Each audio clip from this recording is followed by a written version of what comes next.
JK came down on a stick. Stick got under here. Sliced your fuel line? Yeah, I think so. Let's smell it. What are the chances? Yeah, 1 in a million, man. Some fuel lines up underneath that armor. Plastic fuel line broke off. There's supposed to be an end on there, about another 1/2 inch long with a rib to lock it in.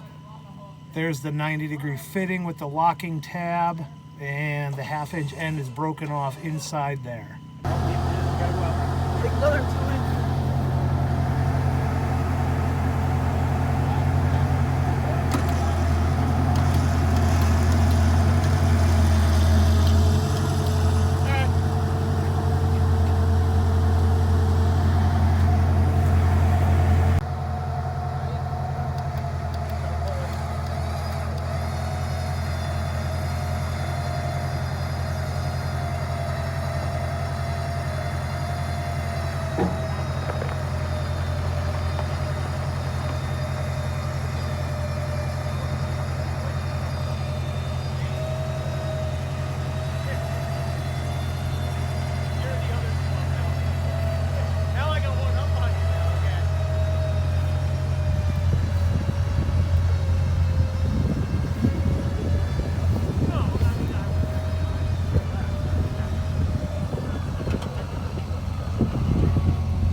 Stay a little driver, Rick. That's fine. You're on the trailer. So.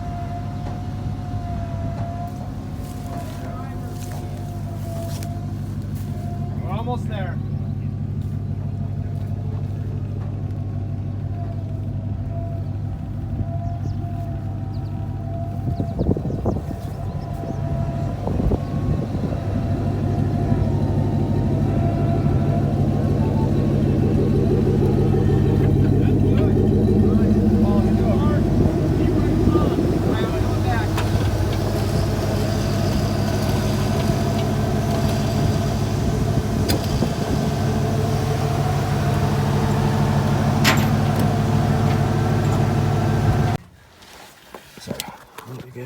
All right, so there's the fitting, and you are absolutely right. You can see the piece. Now, do we need to undo that red lock? I can see the piece right in there, right? Yep. So I gotta get this off.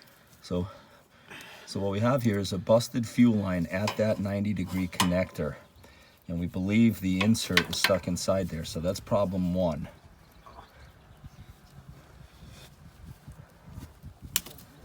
I would think that that red cap would come out. It's out. I pulled Oh, it is back, out. yep. Okay.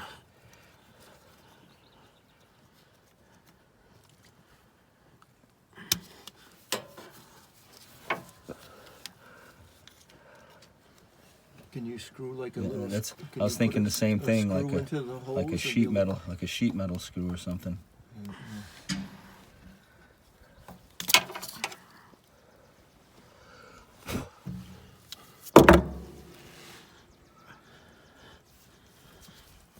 Yeah, that tab there. Now that's definitely out now, right? You get that thing. Yeah, I mean, it's Yeah, not, I think that tab, that red tab came out a good 1/8 of an inch now. A tweaker screwdriver, I maybe. used to have the, yeah, this guy can't reach it. I can't bend my shoulder back that far.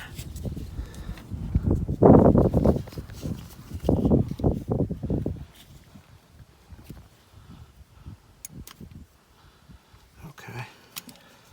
So it had started to come out. Yeah. Okay, that's encouraging. Ow. Oh.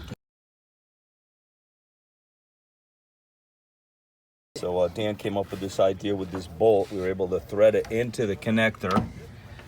And the connector, now you can see what the inside of the fuel line connector looks like. So that's step one. Now if we can get a new barbed fitting and get it into the line from the tank, we can we can get some fuel again.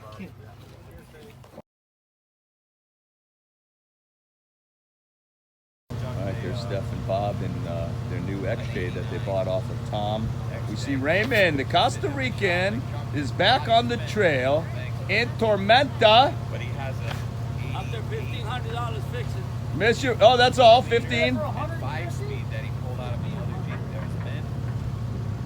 And it was sitting in the corner of a shop. He goes, "Come get it." And then me, Colin, and Mike are going to try to get a new fitting and try to make this fuel line repair and get this Jeep up and running.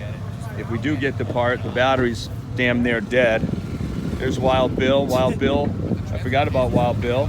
He's gonna be on the quad, and then Dan, whoever the hell Dan's Jeep is, he'll be joining the group. So they're gonna have a good time while we're doing some repair. All right. Why don't we keep that, because we're gonna need it. Well, we're gonna. You don't mind hopping in with somebody? Nope. All right. All right. What are they gonna need? Really, you want to jump in? Where are you going? Yeah, he's gonna need a ride. All right, let's get back.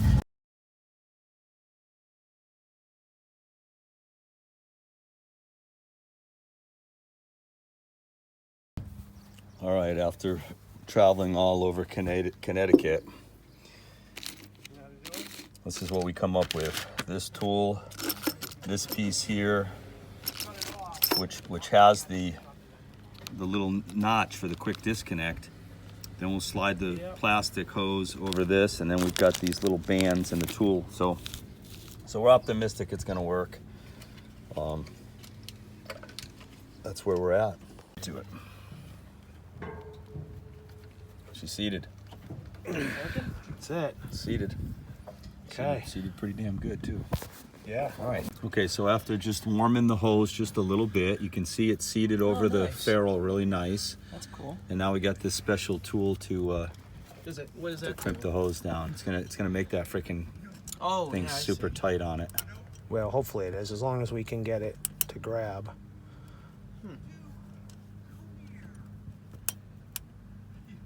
Wants to spin out of there. Oh Okay. yeah, is that what they did with? I heard some. So the diesel hose fire is up. on it. Yeah. You can see the crimp tool. And we were advised that one clamp was enough. I have extras. I suppose you could put two, but we're just gonna go with the one for now. And now we got to work this back over the frame rail and get it back into this area over here to mate up with the quick disconnect, which is a 90. All right, well, you guessed it. You can see what happened. Shorted out my wheel speed sensor. I think the brake line and the sensor got pushed into this coil and got crushed. As you know, it runs in between the shock and the perch for the coil. So I had a backup. It's not brand new, but it's not shorted. I know that. So I'm gonna get this caliper on there and get this thing put back together. All right. Had some lunch. Gonna go up to the lookout, I guess. Tom's rig over there. Dan's. Nice little lunch break. We didn't mind having one of those. Oh, is it? She was pretty much. She was worse when we got back. I'll have to look at the cabins when we